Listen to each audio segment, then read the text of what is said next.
Assalamualaikum warahmatullahi wabarakatuh. Sebelumnya perkenalkan, nama saya Muhammad Bayu Satria Dinata dengan NIM akhir 016. Di sini saya akan mempresentasikan yaitu salah satu materi dari praktikum mekatronika yaitu motor speed reduction.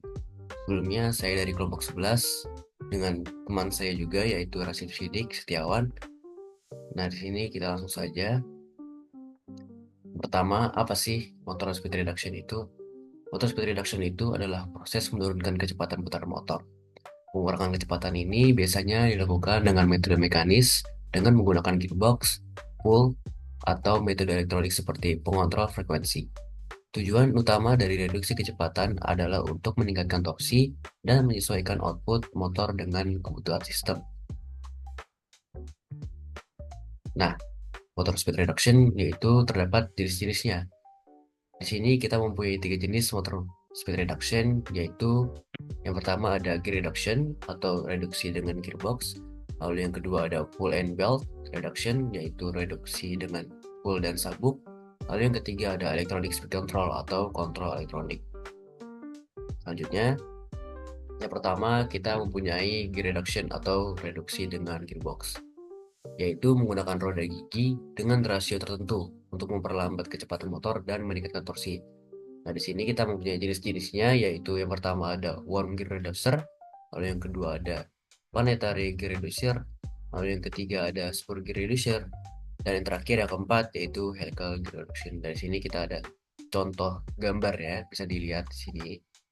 Itu ada komponen-komponen tersendiri, ada gearnya, lalu ada semacam apa itu bearingnya, seperti itu. Nah, ini ada salah satu contoh dari tipe yang worm gear reduction yang 40 rasio. Selanjutnya, kita mempunyai pull and belt reduction, yaitu reduksi dengan pull dan sabuk. Yaitu di sini kita menggunakan sistem pull dengan ukuran berbeda untuk mengurangi kecepatan rotasi. Dari sini jenis-jenisnya itu ada yang pertama ada via belt pull system, lalu yang kedua ada timing belt pull system, lalu yang ketiga ada flat belt pull system. Nah, di sini bisa dilihat dari contoh gambarnya, itu yang hitam-hitam itu seperti apa metali itu adalah kabelnya atau beltnya. Nah, yang putih itu gear, yang mana gear tersebut akan berputar, yang mana akan memutarkan bel tersebut, yang mana biasanya kalau di industri-industri itu biasanya akan menopang atau membawa suatu komponen atau suatu item atau barang atau objek apapun itu yang akan mengantarkan kepada sistem-sistem selanjutnya, seperti itu. Dan selanjutnya yang ketiga itu adalah electronic speed control atau kontrol elektronik, yaitu metode ini mengontrol kecepatan motor secara elektronik dengan mengatur tegangan, frekuensi, atau arus listrik yang diberikan ke motor. Dari sini jenis-jenisnya juga ada tiga.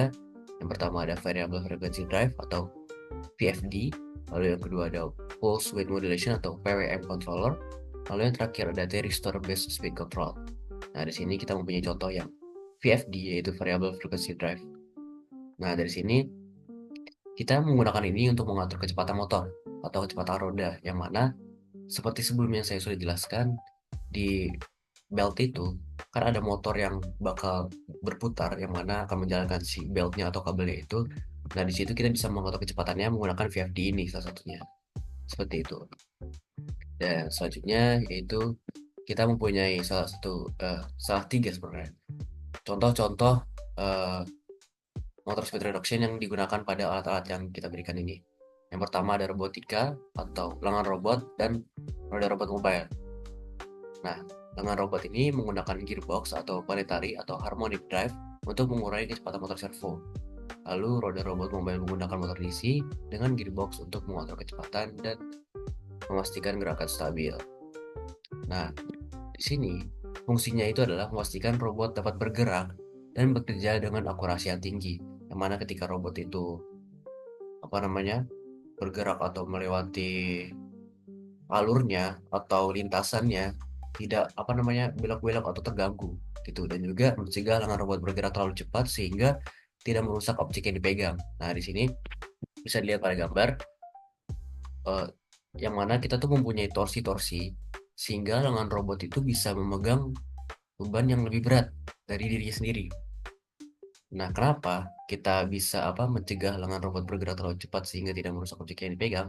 Karena ketika si armnya ini yang ada pada robotnya ini memegang barang, jadi dia bisa apa ya, dengan kuat dan akurat, jadi tidak terganggu seperti jatuh kah atau seperti terpeleset kah, dan juga mengontrol kecepatan gerakan agar lebih presisi dan mengurangi konsumsi daya dan meningkatkan efisiensi seperti itu. Dan selanjutnya kita ada contoh yang lain, yaitu industri manufaktur conveyor belt, yang mana menggunakan gearbox atau variable VFD seperti yang sudah tadi kita jelaskan untuk menurunkan kecepatan motor listrik. Lalu sensor pada conveyor belt dapat mengatur kecepatan berdasarkan jumlah produk yang diproses. Nah, di sini fungsinya yaitu menyesuaikan kecepatan conveyor agar produksi berjalan dengan lancar. Seperti yang sudah kita baca, yaitu sensor pada conveyor belt. Nah, di sini dengan adanya sensor itu, jadi kita bisa mengatur tuh. Seperti contohnya ketika si conveyor belt itu membawa barang-barang, contoh seperti botol minum atau kemasan air mineral lainnya. Ketika si belt itu sudah memenuhi batas atau melebihi batas, nah sensor ini akan mendeteksi kecepatan dari belt tersebut agar tidak terjadinya kecelakaan kerja. Seperti salah satunya contohnya itu botolnya jatuh kah atau bocor kah dan lain-lain. Dan juga agar menghindari penumpukan atau keterlambatan dalam proses manufaktur. Nah, di sini kelebihannya itu dari conveyor belt ini menyesuaikan kecepatan conveyor dengan proses produksi, lalu mengurangi keausan pada motor dan komponen mekanis lainnya, dan juga hemat energi karena bisa diatur sesuai kebutuhan, seperti itu. Lalu kita mempunyai contoh yang terakhir, yaitu mesin CNC atau percetakan, atau pada umumnya itu printer 3D, mesin milling, dan lain-lain. Nah, motor stepper atau servo dengan gearbox mengontrol pergerakan sumbu pada mesin CNC atau printer 3D. Sistem kontrol menentukan seberapa cepat dan sejauh mana motor bergerak untuk mencetak atau memotong. Seperti itu. Nah, di sini cara kerjanya itu dia si motor servonya itu menyesuaikan kecepatan pergerakan mesin untuk menghasilkan hasil cetakan atau pemotongan yang akurat seperti itu. Lalu juga menghindari kesalahan akibat kecepatan motor yang terlalu tinggi. Jadi mungkin buat teman-teman yang nggak tahu mesin 3D itu apa, jadi mesin 3D itu adalah suatu printer yang mana kita bisa mencetak suatu objek atau suatu komponen dengan menggunakan alat plastik. Jadi plastiknya itu ada jenisnya, ada yang dalam berbentuk biji kecil gitu, dan juga ada yang berbentuk panjang melingkar-lingkar gitu. Jadi di printernya itu ada seperti pemanas yang mana dia akan melelehkan plastik, dan juga di printernya ini ada motor dan juga ada lintasannya. Nah, dia akan bergerak sesuai lintasannya. Jadi kita akan membuat program yang mana program itu berbentuk 3D dari software dan akan dikirimkan ke printer ini, dan printer ini akan membentuk atau membuat objeknya menjadi 3 dimensi menggunakan plastik itu, seperti itu. Nah, di sini kelebihannya itu memungkinkan dengan motor servo ini gerakannya yang akan sangat presisi, tidak amburadul. Karena kenapa? Kalau ketika si mesin itu amburadul, jadi objek atau bentuk yang kita buat tuh gagal, dan juga mengurangi kesalahan cetak atau pemotongan, dan meningkatkan umur motor dengan menghindari beban berlebih, seperti itu. Dan mungkin penjelasan tentang motor speed reduction dari saya sedikit seperti itu aja, dan apabila ada kurang lebihnya saya mohon maaf sebesar-besarnya. Sebelumnya terima kasih. Wassalamualaikum warahmatullahi wabarakatuh.